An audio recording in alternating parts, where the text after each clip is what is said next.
Your depth is not a flaw, it's your power. That sentence alone holds the weight of every moment you've been told you're too emotional, too intense, too complicated. But let's unpack that. The world often teaches us to value what's loud, flashy, easy to consume, surface-level things. Depth makes people uncomfortable. It asks them to sit with things they'd rather ignore. And because of that, your depth, your ability to feel deeply, to notice what others miss, to question, to care beyond the surface, gets misinterpreted. It's misunderstood as neediness or drama or being too sensitive. But the truth is, your depth is the very thing that makes you human in a way so few dare to be. You experience life differently. Where others may skim, you dive. You notice patterns in conversations, sense energy shifts in a room, feel when someone's smile is masking pain. That's not a flaw. That's emotional intelligence. That's empathy. That's a gift. But what happens when you show up with this gift in spaces that have only known shallow waters? People flinch, they back away, they label your truth as excess because it disrupts the comfort of their numbness. And that's not a reflection of your worth, it's a mirror to their limitations. So many people go through life disconnected from their hearts, their emotions, their stories. And then someone like you enters, real, raw, open, vulnerable, and they don't know what to do with that. They haven't built the muscles to carry conversations with soul. They haven't faced themselves long enough to face someone like you. So instead of rising, they project. They call your depth too much, because admitting they can't meet it would require accountability. And not everyone is ready for that. But your ability to feel deeply, to ask the hard questions, to connect with people below the surface, that's not weakness. That's strength most people don't even know how to access. In a world that tells you to harden, your softness is a rebellion. In a culture that teaches disconnection, your presence is medicine. You were never meant to stay in the shallow end just because that's where everyone else is swimming. Sometimes that depth can feel like loneliness, like carrying too much, like no one gets you, but that's because your soul is wired for something more. You're not wired for small talk. You're not wired for half-hearted love. You're not wired for performative friendships. You crave substance, you crave truth, and yes, that means your circle might be smaller, but it will be real. When you walk through life with depth, you experience heartbreak more fully, but you also experience joy more vividly. You cry harder, but you laugh deeper. You break, but when you rebuild with gold. There is nothing weak about that. There is nothing broken about you. In fact, the very things people tried to tone down in you, your voice, your emotion, your passion, those are the things that will change rooms, change lives, maybe even change the world. Don't let the world convince you that emotional depth is a burden. It's a compass. It's what keeps you aligned with who you truly are. It's the source of your creativity, your insight, your compassion. Some of the most brilliant minds and kindest hearts have been told they were too much. Too emotional, too intense, too everything. But look at the impact they left. Look at the hearts they touched. Look at the art they created. That kind of impact only comes from people who feel deeply and aren't afraid to live from that place. You don't need to be less to be loved. You don't need to cut off pieces of yourself to make someone else comfortable. The people meant for you will never treat your depth like a problem. They will see it as the rare and powerful force that it is.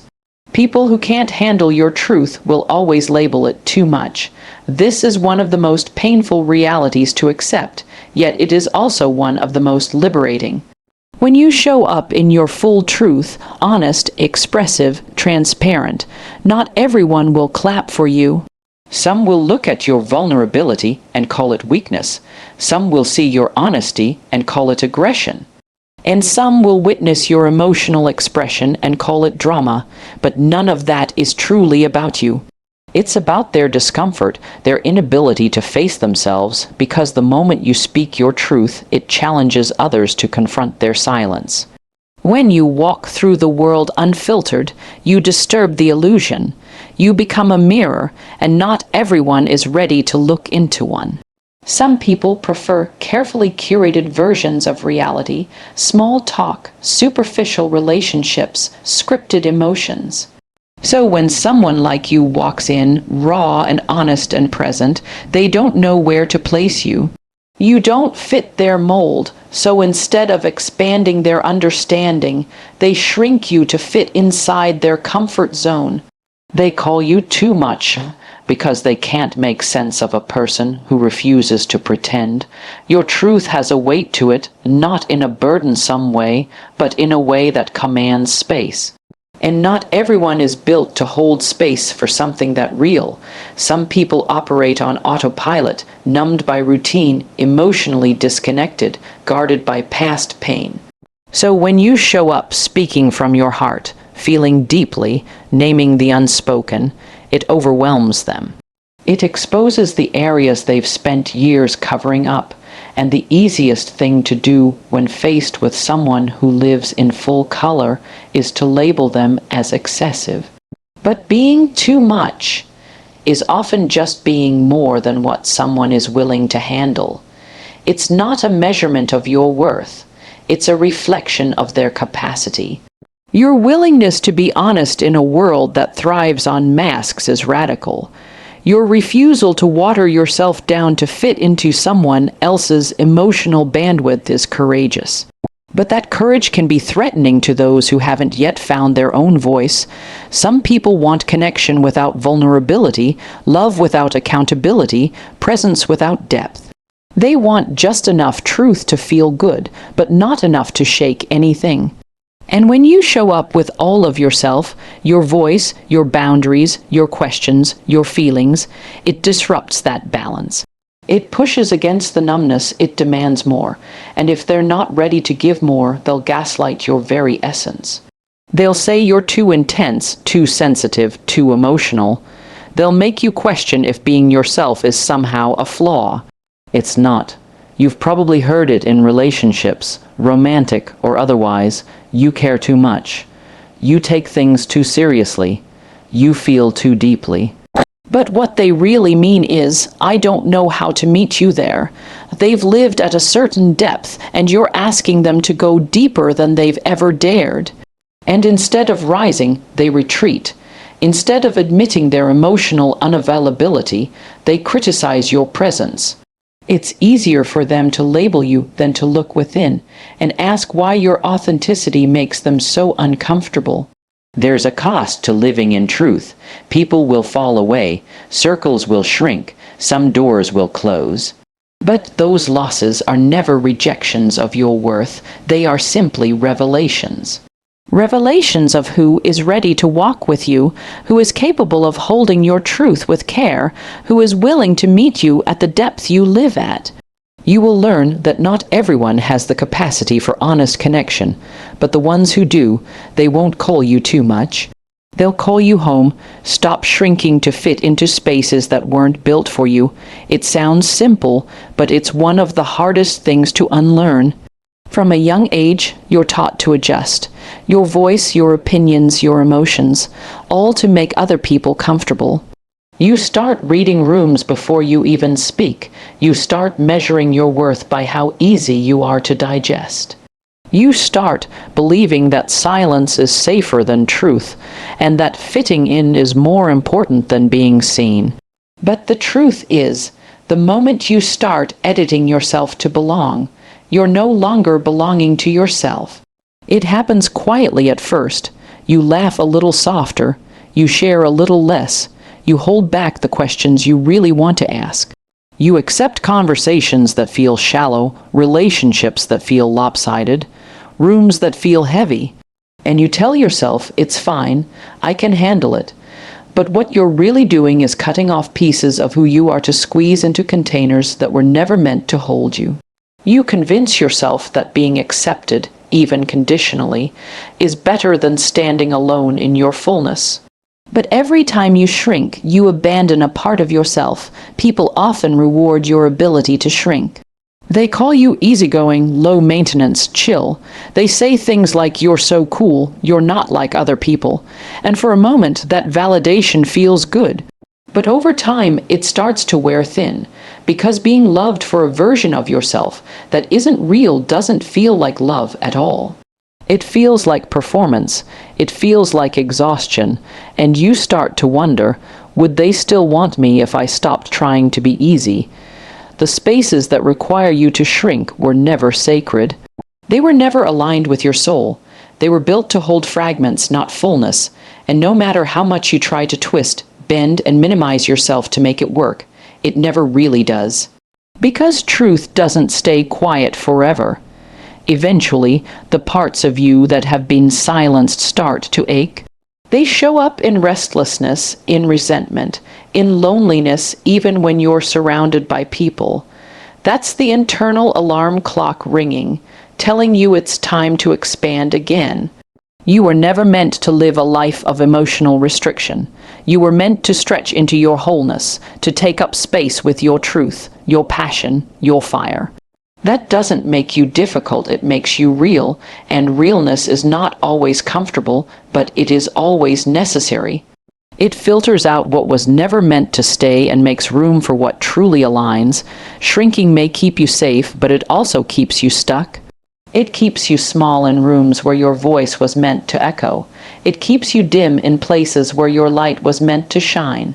And eventually, that safety turns into suffocation, because no matter how small you try to become, your soul still remembers how big it's supposed to be. The people who ask you to shrink are telling you more about their own limitations than about your capacity. They're not saying you're too much, they're saying they're not ready. And that's not your cue to get smaller, it's your cue to get selective. Not every room is meant to hold your energy. Not every relationship is meant to meet your depth. And not every opportunity is worth the cost of your authenticity.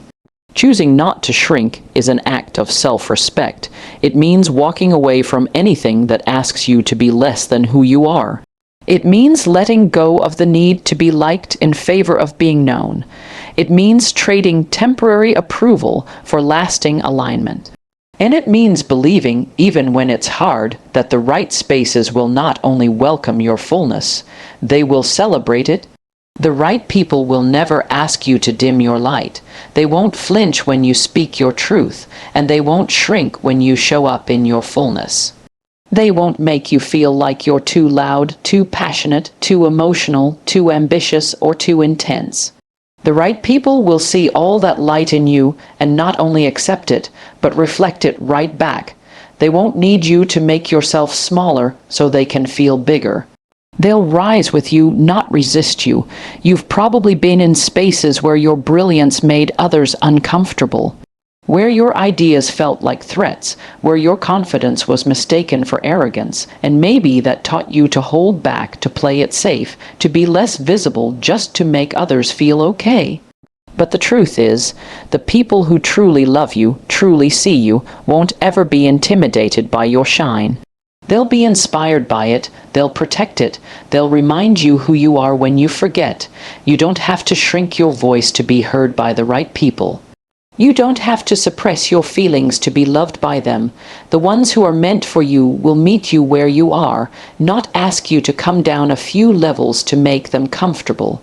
They won't celebrate a muted version of you. They'll stand beside the real you, the bold you, the unfiltered you. It's not your job to make your light easier for others to handle.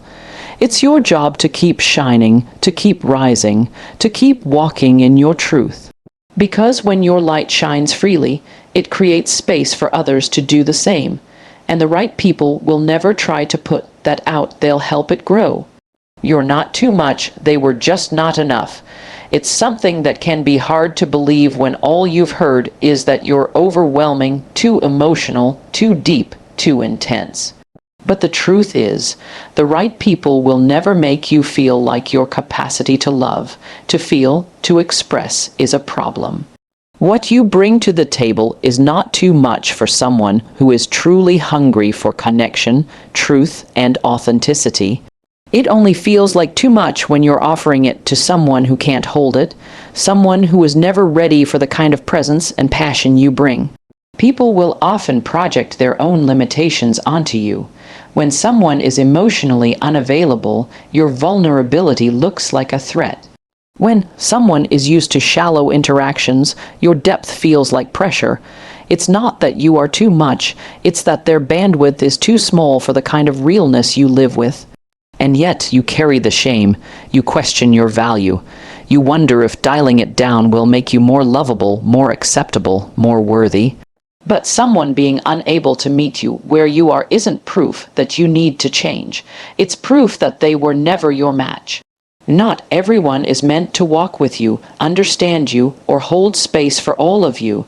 That doesn't make you wrong for feeling deeply or showing up fully. It just means you are speaking a language they never learned.